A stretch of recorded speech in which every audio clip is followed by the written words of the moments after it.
জানেন না আপনারা, আজ 17টা বছর যাবৎ মুসলিম উম্মার একজন বোন 17টা বছর যাবৎ আজ আমেরিকার কুখ্যাত কারাগারে বন্দী আছে। তার নাম হচ্ছে ডক্টর, এই যে মিজান ভাই বললেন, ডক্টর আফিয়া সিদ্দিকী। ও যুব সমাজ, তোমরা তোমাদের বোনের খবর রাখো না। তোমরা হলিউডের নায়িকার জ্বর হইলে সেই খবর রাখো, বলিউডের নায়িকা কাশি দিলে সেই খবর রাখো, বাংলাদেশের কোন নায়িকা বিবাহ ছাড়া কার সাথে লটর বটর করে বাচ্চা ফুটাইছে ওই খবরও রাখো। কিন্তু তোমার একজন বোন, মুসলিম উম্মার একজন বোন আজ 17টা বছর যাবৎ আমেরিকার কারাগারে বন্দী, তার খবর তোমার কাছে নাই। লজ্জা লাগা দরকার তোমার। তোমার একজন বোন বন্দী 17টা বছর, তার খবর তোমার কাছে নাই। ডক্টর আফিয়া সিদ্দিকী শুধু ডক্টর না, 3টি পিএইচডি ডিগ্রি তার আছে। তিনি একজন হাফেজা, পুরা কোরআনটা তার বুকের মধ্যে রক্ষিত আছে।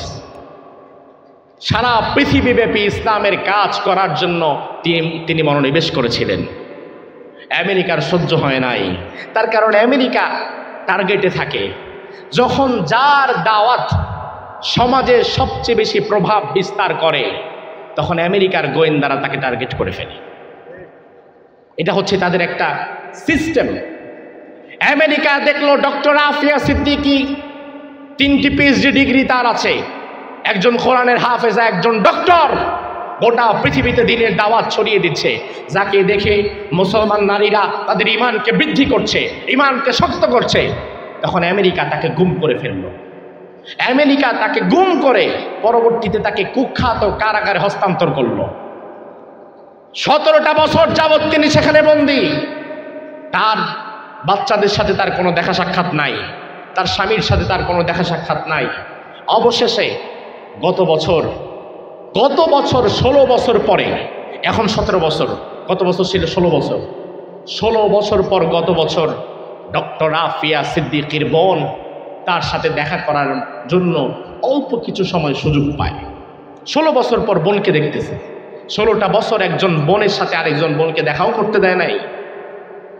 ডক্টর আফিয়া সিদ্দিকীর বোন 16 বছর পর তার বোনের সাথে সাক্ষাৎ করে বিশ্বের মানুষকে জানালো, ও মুসলিম উম্মাহ, আমার বোন ডক্টর আফিয়া সিদ্দিকীর কি অপরাধ। আজ 16 বছর পর আমি আমার বোনকে যখন দেখলাম, আমি অবাক হয়ে গেলাম। আমার বোনকে এখন আর চেনা যায় না। আমার বোনের দাঁতগুলো ব্রাশ দিয়ে টেনে টেনে তুলে ফেলা হয়েছে। আমার বোনের শরীরের ভেতর থেকে একটা কিডনি বের করে ফেলা হয়েছে।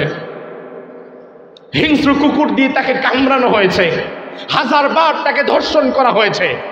এমনকি এই যে পবিত্র কোরআন, এই কোরআনে কারীমের পবিত্র পৃষ্ঠাগুলো আমেরিকার সৈন্যরা ছিঁড়ে ছিঁড়ে আফিয়া সিদ্দিকীর পায়ের সামনে ফেলে তাকে বলেছে, যা উলঙ্গ হয়ে কোরআনের পৃষ্ঠার উপরে পা দিয়ে হেঁটে যা, যদি হেঁটে যেতে পারিস তোকে মুক্তি দিয়ে দেব। ডক্টর আফিয়া সিদ্দিকী রাজি হয় নাই, না, আমাকে মেরে ফেলো, জীবন চলে যাবে, আমি কোরআনের সাথে বেয়াদবি করতে পারবো না, আমি আল্লাহর সাথে শিরিক করতে পারবো না, আমি কুফর করতে পারবো না। 17টা বছর এমন কোনো পৈশাচিক নির্যাতন নাই যা আফিয়া সিদ্দিকের উপরে হয় নাই। ডক্টর আফিয়া সিদ্দিকী তার বোনকে বলল, বোন, এত অত্যাচার তারা করেছে আমাকে। একদিন প্রচন্ড অত্যাচারিত হয়ে কষ্টে রাত্রিবেলা যখন আমার চোখটা একটু লাগলো, স্বপ্নের মধ্যে আমি রাসূলুল্লাহকে স্বপ্ন দেখলাম। রাসূলুল্লাহকে আমি স্বপ্ন দেখলাম। রাসূল আমাকে বললেন, আফিয়া, কেমন আছো তুমি? আমি বললাম, ইয়া রাসূলুল্লাহ, আমার পরীক্ষা কবে শেষ হবে? আমার এই কঠিন পরীক্ষা শেষ হবে কবে? আমি তো শেষ হয়ে গেলাম, ঈমানের পরীক্ষা দিতে দিতে শেষ হয়ে গেছি। রাসূল বললেন, আফিয়া রে, পরীক্ষা তো তুমি দিচ্ছ না, পরীক্ষা দিচ্ছে এই উম্মতের 200 কোটি মুসলমান, যারা তাদের একজন বোনকে হেফাজতের জন্য তারিক বিন জিয়াদের মতো আগাতে পারে নাই, যারা তাদের বোনকে হেফাজতের জন্য একজন মুহাম্মদ বিন কাসিম তৈরি করতে পারে নাই। পরীক্ষা দিচ্ছে ওরা, যারা নামধারী মুসলমান, যারা তোমার পক্ষে একটা বিবৃতি দিতে পারে নাই, তোমার পক্ষে একটা প্রতিবাদ করতে পারে নাই। গোটা পৃথিবীর 200 কোটি মুসলমান, 57টা মুসলিম বিশ্ব, 57টা মুসলিম প্রেসিডেন্ট, 57টা মুসলিম বিশ্বের প্রেসিডেন্ট যদি একত্রিত হয়ে আমেরিকাকে বলতো আফিয়া সিদ্দিকীকে মুক্তি দিতে হবে, আমেরিকা আফিয়া সিদ্দিকীকে মুক্তি দিয়ে ফেলতো। কথা কি ঠিক কিনা? কিন্তু ওরা বলে না। তার মানে শুধু ইমানদার দাবি করলেই তো জান্নাতে যাওয়া যাবে না। বহু প্রেসিডেন্ট তো এমন থাকবে যারা আমেরিকার পা চাটা গোলাম হয়ে যাবে, আমেরিকার স্বার্থের বিপরীতে একটা টু শব্দও করবে না। আমার ভাইরা ডক্টর আফিয়া সিদ্দিকী বলেছে, ইয়া রাসূলুল্লাহ আমার পরীক্ষা শেষ হবে না? রাসূল বলে, পরীক্ষা তো তুমি দিচ্ছ না, পরীক্ষা দিচ্ছে তো এই উম্মতের ওই মানুষেরা যারা তোমার কষ্ট জানার পরে একটা প্রতিবাদও করে নাই। আপনারা কি বলেন? আফিয়া সিদ্দিকীর পক্ষে আমেরিকার বিরুদ্ধে আমরা অস্ত্র ধারণ করতে না পারি, অন্তত মৌখিকভাবে আমাদের প্রতিবাদ করার দরকার আছে না নাই? এই জাতিকে তাদের একজন বোনের কথা বারবার স্মরণ করিয়ে দেওয়ার দরকার আছে না নাই?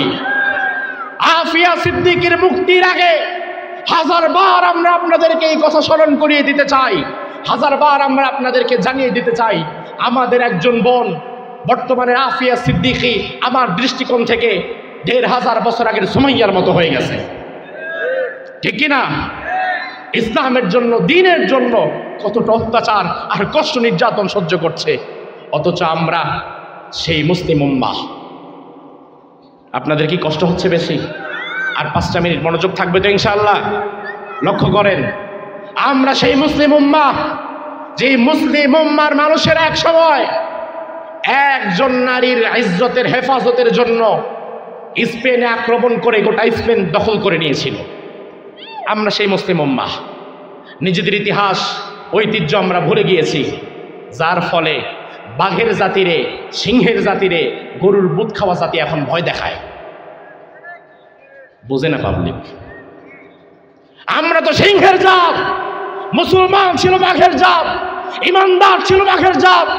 আজ সেই ইমানদারদেরকে ভয় দেখায় এমন কিছু মানুষ যারা উঠতে বসতে গরুর মুখ খায়, ওরা ভয় দেখায় আমারে। অথচ তুমি যেই প্রাণীর মুখ খাও, ওই প্রাণীর অস্তিত্বকে আমি চিবিয়ে খেয়ে ফেলি।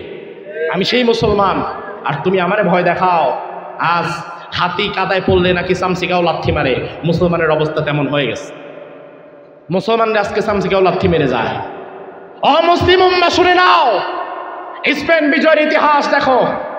স্পেন রাজা ছিল, রাজা রডারিক, খ্রিস্টান রাজা। গুটি কয়েক মুসলমানদের বসবাস ছিল স্পেনে। রাজা রডারিকের সময় মুসলমান ছিল খুবই কম। সে সময় একজন মুসলিম নারীর ওপরে রাজা রডারিক জুলুম করে, নির্যাতন করে। ওই মুসলিম নারী কোথাও বিচার চাইতে না পেরে একটি ব্যবসায়ী কাফেলাকে দেখল, দেখে বলল, তোমরা কোথায় যাও? ব্যবসায়ী কাফেলা বলল, আমরা যাচ্ছি আরবে, আমরা আরব থেকে এসেছিলাম ব্যবসা করার জন্য। ওই বোন বলল, আচ্ছা আরবে কে দায়িত্বে আছে এখন? ব্যবসায়ী কাফেলা জানালো আরবের দায়িত্বে আছে বর্তমানে মুসা বিন নুসাইর।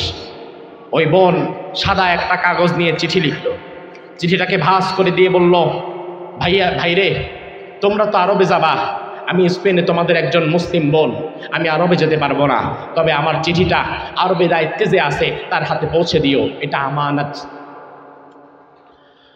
ব্যবসায়ী কাফেলা আরবে চলে আসছে। আরবে এসে সাদা একটা চিঠি, বদ্ধ একটা চিঠি মুসা বিন নুসাইরের হাতে দিয়েছে। মুসা বিন নুসাইরের হাতে দিয়ে বলল, স্পেনের একজন মুসলিম নারী আপনাকে চিঠিটা দিয়েছে। মুসা বিন নুসাইর চিঠিটা খোলার পরে দেখল একজন মুসলিম বোন লিখে দিয়েছে, ও মুসা বিন নুসাইর, তুমি আরবের দায়িত্বে আছো, খাও দাও ফুর্তি করো, আর আমি তোমার একজন মুসলিম বোন, আমি পড়ে আছি স্পেনে, আমার উপরে খ্রিস্টান রাজা জুলুম করছে, অত্যাচার করছে, বিচারের মতো কোনো জায়গা আমি পাই নাই, আমি তোমার কাছে বিচার দিয়ে দিলাম। আমার কান্নার আওয়াজ যদি তোমার কণ্ঠে যায়, আমার কান্নার আওয়াজ যদি তোমার কর্ণকুহুরে পৌঁছে যায়, তাহলে আমাদেরকে বাঁচাবার জন্য তুমি ব্যবস্থা গ্রহণ করবে, অন্যথায় আল্লাহর আদালতে আমি একজন মুসলিম নারী হয়ে তোমার বিরুদ্ধে আদালতে আখিরাতে আমি মামলা দায়ের করব। চিঠিটা পড়ার পরে মুসা বিন নুসাইর একটু নড়ে চড়ে বসছে, সর্বনাশ, আজকে যদি আমি ব্যবস্থা গ্রহণ না করি কিয়ামতের দিন তো আমারে আসামি বানায় দেওয়া হবে। মুসা বিন নুসাইর সাথে সাথে তারেক বিন জিয়াদকে বলল, এই তারেক, সৈন্যবাহিনী রেডি করো, যাও জিহাদের জন্য বের হয়ে যাও। বলা হলো, কোন দেশে যাব জিহাদের জন্য? বললো স্পেনের দিকে চলে যাও, স্পেনকে আক্রমণ করো। সৈন্যরা একটু নড়ে চড়ে বসছে, তার কারণ স্পেন ছিল তৎকালীন পৃথিবীর পরাশক্তি, সুপার পাওয়ার। বর্তমান পৃথিবীতে আমেরিকা যেমন, বাংলাদেশের কেউ যদি বলে আমেরিকাকে আক্রমণ করো, এটা যেমন ভয়ের বিষয়, ওই যুগে স্পেনকে আক্রমণ করো এটাও তেমন ভয়ের বিষয়। আরে বাবা, স্পেনে আক্রমণ, চারটিখানি কথা। তারিক বিন জিয়াদ সময় নিলেন না, ভাবলেন না কি হবে না হবে, চিন্তাও করলেন না। তার কারণ মুসলমান পৃথিবীতে কোনো পরাশক্তিকে বিশ্বাস করে না, মুসলমান বিশ্বাস করে এক আল্লাহর শক্তিকে। তারিক বিন জিয়াদ হাজার হাজার সৈন্যবাহিনী নিয়ে আরব সাগর পাড়ি দিয়ে জাবালুত তারেক, যেটাকে বলা হয় জিব্রাল্টার প্রণালী, সেটার ভেতর দিয়ে চলে গেলেন স্পেনে। স্পেনের ভূখণ্ডে নামলেন, ডিঙ্গি নৌকা নিয়ে স্পেনে গেছে। লঞ্চ নাই, জাহাজ নাই, স্টিমার নাই, কিচ্ছু নাই, পাল তোলা নৌকায় চড়ে স্পেনে আসছে। স্পেনের মাটিতে আসার পরে তারিক বিন জিয়াদ সৈন্যদেরকে বলল, নৌকা ছেড়ে মাটির মধ্যে পা দাও। সবাই মাটির মধ্যে নেমে গেলেন। সমুদ্রের পাড়ে যখন নামলো, এবার তারিক বিন জিয়াদ সৈন্যবাহিনীর সামনে সেদিন এমন একটা ভাষণ দিলেন, ইতিহাসে যা স্মরণাক্ষরে লিখে রাখার মতো। তারিক বিন জিয়াদ বলল, আইয়ুহাল হাযিরুন, ও আমার বন্ধুরা শুনে নাও, তবে তোমাদেরকে কিছু কথা বলার আগে আমি আরেকটা কাজ করব, শুধু তাকিয়ে তাকিয়ে দেখবা, কোনো কথা বলতে পারবা না। পাশের জনকে ডাক দিয়ে বলল, যাও, হাতের মধ্যে মেসের কাঠি দিয়ে দিলাম, আমি যে নৌকায় চড়ে এসেছি আমার নৌকার নিচে তেল রাখা আছে, ওই তেলগুলো নিয়ে যত নৌকা আমরা নিয়ে এসেছি সব নৌকাগুলো জ্বালিয়ে পুড়িয়ে ছাই বানায় দাও, একটা নৌকাও রাখবা না ঘাটের মধ্যে বাঁধা। সব নৌকাগুলো আমিরের আদেশ মোতাবেক জ্বালিয়ে পুড়িয়ে সবগুলো শেষ করে দেওয়া হয়েছে, এখন আর ঘাটে একটা নৌকাও নাই। মুসলমান বাড়ি যাবে কিভাবে, চিন্তাটাও এখন আর নাই। এবার তারিক বিন জিয়াদ সৈন্যদেরকে বলল, আইয়ুহাল হাযিরুন, আল বাহরু মিন ওয়ারাইকুম ওয়াল আদুবু আমামাকুম ফাইনাল মাফার। চিৎকার দিয়ে বলেন আল্লাহু আকবার। তারিক বিন জিয়াদ বলল, এই সৈন্যরা, অনেকে ভয় পেয়ে যেতে পারো, সুপার পাওয়ারের সাথে লড়তে এসেছি, আমরা কি পারবো না আবার বাড়ির দিকে ফিরে যাব?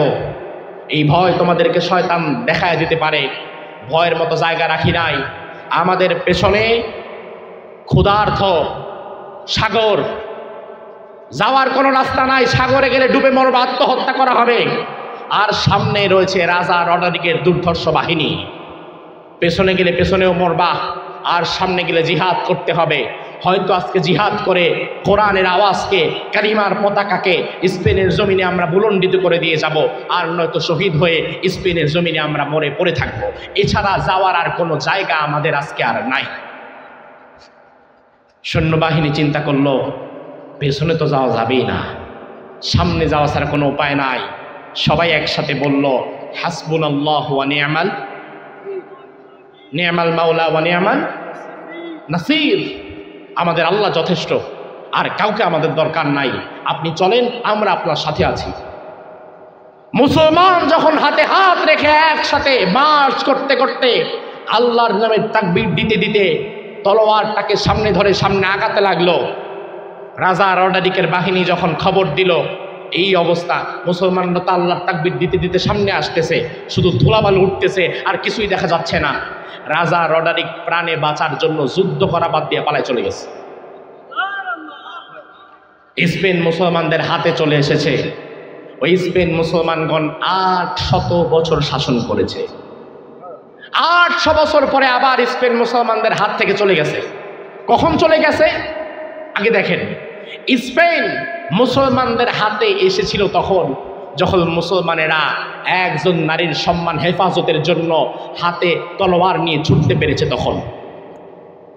আর স্পেন মুসলমানের হাত থেকে আবার ছুটে গিয়েছিল তখন যখন মুসলমানেরা জিহাদ ভুলে, কোরআন ভুলে, নারী আর মদ নিয়ে লালায়িত হয়েছিল, দুনিয়ার মোহে আটকে গিয়েছিল, তখন স্পেন আবার মুসলমানদের হাত থেকে ছুটে গিয়েছিল। এতেই প্রমাণ হয় মুসলমান যদি আবার ঐক্যবদ্ধভাবে এক হাতে কোরআন আরেক হাতে তলোয়ার নিয়ে সামনে আগাতে পারে, গোটা বিশ্বের সুপার পাওয়ারগুলো মুসলমানদের পায়ে চুমা দিতে বাধ্য হবে। আর মুসলমান আবার যখন ভোগ বিলাসিতায় মত্ত হয়ে যাবে, তখন গোটা দুনিয়াতে মুসলমান আবার শাসিত হবে, শোষিত হবে, কখনো শাসন করতে পারবে না। আমার ভাইরা, আজ আমি আপনাদেরকে সর্বশেষ মেসেজ দিয়ে দিতে চাই, একজন নারীর সম্মান হেফাজতের জন্য তারিক বিন জিয়াদ স্পেন আক্রমণ করার সাহস করেছে।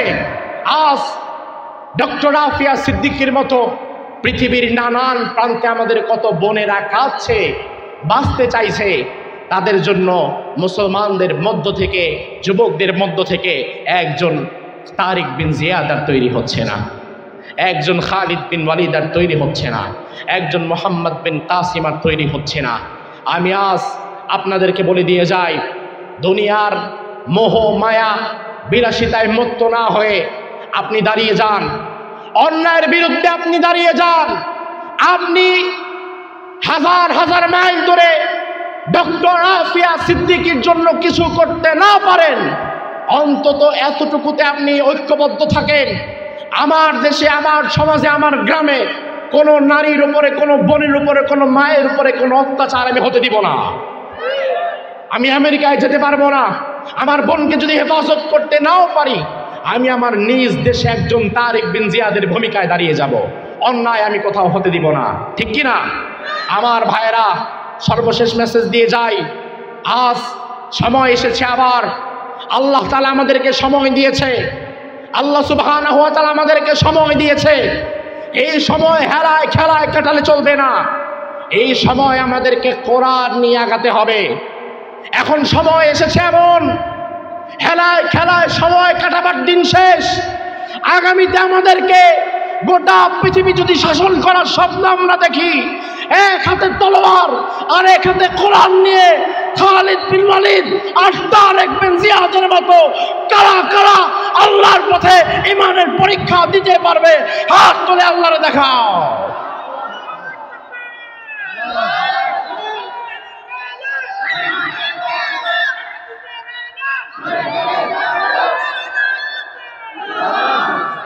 আল্লাহ সুবহানাহু ওয়া তাআলা আমাদেরকে কবুল করুক, আমরা বলি আমিন। হাযা মা ইনদি ওয়াল ইলমু ইনদাল্লাহ আলাইহি তাওয়াক্কালতু ওয়া ইলাইহি উনীব। আমরা মোনাজাত করে একসঙ্গে বিদায় হব ইনশাআল্লাহ। জি, দুরূদ শরীফ পড়েন একবার। আল্লাহুম্মা সাল্লি আলা মুহাম্মাদ ওয়া আলা আলি মুহাম্মাদ কামা সাল্লাইতা আলা ইব্রাহিম ওয়া আলা আলি ইব্রাহিম ইন্নাকা হামিদুম মাজিদ। আল্লাহুম্মা বারিক আলা মুহাম্মাদ ওয়া আলা আলি মুহাম্মাদ কামা বারাকতা আলা ইব্রাহিম ওয়া আলা আলি ইব্রাহিম ইন্নাকা হামিদুম মাজিদ। প্রিয় হুজুর, আসসালামু আলাইকুম। একটা প্রশ্ন এসেছে, একটা মিনিট একটু পড়ি। ওয়ালাইকুম আসসালাম। আমি আপনার ভক্ত বলছি, আপনার ওয়াজ আমি ইউটিউব থেকে শুনে থাকি। আজ আমার আপনাকে দেখার সুযোগ হয়েছে। প্রশ্ন: ইসলামী দৃষ্টিতে ছোট বাচ্চাদের মসজিদে আনার হুকুম কি? তারা মসজিদে আসাতে হুমকি ধামকি দেয়, ইসলাম কি বলছে? আসলে ইসলামের দৃষ্টিতে ছোট বাচ্চাদের মসজিদে প্রবেশ করা হচ্ছে হারাম। হ্যাঁ, কথা বলে না। ইসলামের দৃষ্টিতে ছোট বাচ্চাদের কি মসজিদে প্রবেশ করা হারাম? ইসলামের দৃষ্টিতে ইসলাম একজন অমুসলিমও যদি মসজিদের বারান্দায় প্রবেশ করে, তাকে ঘাড় ধাক্কা দিয়ে বের করে দেওয়ার কোনো অধিকার আপনার কি আছে? রাসূলুল্লাহর মসজিদে পেশাব করে দিয়েছে এক বেদুইন মূর্খ, সাহাবায়ে কেরাম মারতে গেলেন, রাসূল বললেন ফাতরুকু, তাকে ছেড়ে দাও, তাকে ধরো না, মেরো না। সে একজন মূর্খ সূর্খ মানুষ, বুঝতে পারে নাই, তাকে আমার কাছে নিয়ে আসো। রাসূল তাকে সুন্দরভাবে বুঝিয়ে দিলেন। রাসূল তাকে বললেন, আচ্ছা তুমি যে আমাদের এখানে যে কাজটা করছো, এটা কি ঠিক করছো? তুমি কি জানো এটা কি? বলে কি? বলে এটা আমাদের মসজিদ। আচ্ছা, আর কোনো দিন কিন্তু এই কাজটা করো না, মসজিদে পেশাব করো না। একজন প্রাপ্তবয়স্ক ব্যক্তি, মূর্খ মানুষ মসজিদে পেশাব করছে, রাসূল তারে পর্যন্ত বের করে দেয় নাই। আর সেখানে বাচ্চারা মসজিদে আসলে যারা হুমকি ধমকি দেয়, যারা বাচ্চাদেরকে ধমক দেয়, বাচ্চাদেরকে ভয় দেখায়, আল্লাহর কাছে আপনাদেরকে জবাব দিতে হবে কিয়ামতের ময়দানে। তার কারণ হচ্ছে, আজ এই বাচ্চারা যদি মসজিদে না আসে, তাহলে আজকে আপনি যে বাচ্চাটাকে ধমক দিলেন, এই দাঁড়া এখানে, কিসের দুষ্টামি, আপনি যখন ধমক দিবেন বাচ্চা কইবে সর্বনাশ, আমি আর জীবনে কোনোদিন উষ্টা খায়ও পশ্চিম দিকে পড়বো না, পশ্চিম দিকে আমি আর আসতেছি না, মসজিদ তো দূরের কথা। এই বাচ্চাটা তখন গিয়ে বাহিরে আড্ডা মারবে, এই বাচ্চাটা তখন গিয়ে বাহিরে সিনেমা দেখবে, টিভি দেখবে, কার্টুন দেখবে, মোবাইল নিয়ে বসে যাবে। অথচ বাচ্চাদেরকে যখন আমরা মসজিদে পাবো, আমরা যদি চিল্লাচিল্লি দুষ্টামি বেশি করে তাদেরকে আমরা বোঝাবো, আমাদের কাতারের মাঝখানে ডানে বামে তাদেরকে রেখে দিব, তাদেরকে আমরা বলবো বাবারা দুষ্টামি করো না। যে দুষ্টামি করতে পারবে না, আজকের নামাজ যে ভদ্রভাবে পড়বে তাকে কিন্তু নামাজের পরে চকলেট দেওয়া হবে।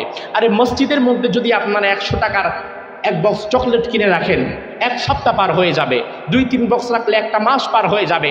200-300 টাকার চকলেট যদি আপনি মসজিদে রাখেন, আর 4-5-6-7 বছরের বাচ্চাকে যদি বলেন দুষ্টামি যে করবে না, চকলেটটা তাকে দেওয়া হবে। নামাজের পরে যদি এই আমল 1 সপ্তাহ চালু রাখেন, আপনি দেখবেন বাচ্চাদের দুষ্টামি তো বন্ধ হবেই, বরং যেই বাচ্চা দুষ্টামি করবে পাশের জন তারা ইশারা দিয়ে বলবে এই চুপ চুপ, কারণ আমারটাও যাইব চকলেট, তোরটাও যাইব। বাচ্চাদেরকে হুমকি ধুমকি দিয়ে শেখাতে পারবেন না, বরং বাচ্চাদেরকে শেখাতে হবে বাচ্চাদের মতো করে। তবে অবশ্যই মসজিদ থেকে বের করে দেওয়ার মাধ্যমে নয়, বরং ভালোবাসা দিয়ে তাদেরকে আগলে রাখতে হবে। তার কারণ মুরব্বী, এই বাচ্চা তো 4-5 বছর বয়সে মসজিদে আসছে, আপনি তো এই বয়সে ল্যাংটা হয়ে ঘুরছেন, এটাই তো বাস্তবতা। এই বাচ্চা তো এই বয়সে মসজিদে আসে, আপনি এই বয়সে মসজিদে আসছেন কিনা খবর নিয়েন। ওই বয়সে আপনি মসজিদে আসেন নাই বাবাজি। আর বাচ্চা এই বয়সে দুষ্টামি করবে না তো কোন বয়সে করবে? এটাই তো বয়স। তবে তার মানে এই নয় আমরা তাদেরকে হুমকি ধমকি দিয়ে বের করে দেব। আমরা বাচ্চাদেরকে সাথে রাখবো, তাদেরকে আমরা নামাজ শেখাবো, তাদেরকে আমরা মসজিদের পরিবেশটা বোঝাবার চেষ্টা করব। এই বাচ্চাটা যখন বুঝে যাবে, এরপরে আর কোনোদিন দুষ্টামি করবে না। রাসূলুল্লাহ নামাজে দাঁড়াতেন, রাসূলুল্লাহর মাথার উপরে হাসান চড়ে বসতো, রাসূলুল্লাহর পিঠে হোসাইন চড়ে বসতো। রাসূলুল্লাহ কোনোদিন কাউরে ঘাট থেকে নামায় আসার মারেন নাই, ফাজিল দুষ্টামি করছে তো না, আদর করেছেন। আমাদেরকেও তো রাসূলুল্লাহর সেই আচরণটা নিজেদের মধ্যে ঢুকাতে হবে, নিজেদের মধ্যে রাসূলুল্লাহর সেই আচরণটা বিদ্যমান রাখতে হবে। আল্লাহ সুবহানাহু ওয়া তাআলা তৌফিক দান করুক, আমরা বলি আমিন। এটা কি দোয়া চেয়েছে, আল্লাহুম্মা আমিন। লা ইলাহা ইল্লা হুয়াল হালিম, সুবহানা রাব্বিকা রাব্বিল